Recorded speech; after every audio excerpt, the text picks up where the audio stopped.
This patient's a 23-year-old male who tore his left anterior cruciate ligament, and what you're looking at now is a view inside the knee, and we're simply taking a shaver in here and cleaning things up so that we can see better, resecting some of the old ACL stump and some of the soft tissue in the notch of the knee so that we can see much better. We'll go ahead and take a basket forceps and resect some of that old ACL that is scarred back onto the posterior cruciate ligament, which you can see. We're going to start our notchplasty here with a curette, and this is just to create room for the new ligament that we're going to make. So we go ahead and start that, and you'll see a burr get introduced in here pretty soon. Again, we'll shave some more and bring a burr in and start our notchplasty.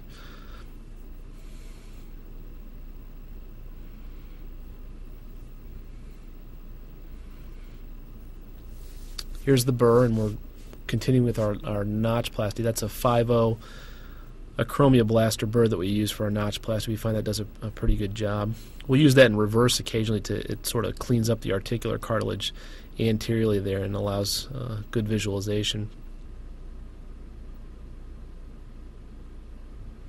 And now we're just identifying the posterior wall that we've gotten back that far and cleaning things up more with the shaver.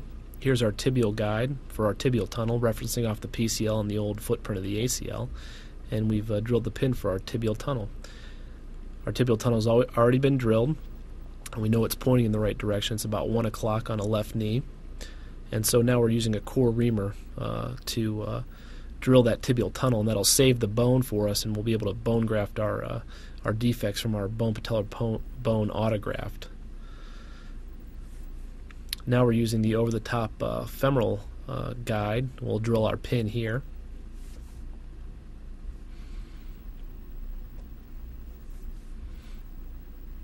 And we'll drill our tunnel then to match our bone plug. We drill this to about a depth of 25 to 30 millimeters depending on how long of our bone plug is. We'll come out with that and make sure we still have a back wall, and we do. And we'll chamfer that a little bit with our shaver just to make sure there's no real sharp edges to cut our graft. And that is just simply creating a notch. That little tool is creating a notch for our screw, our bioabsorbable interference screw.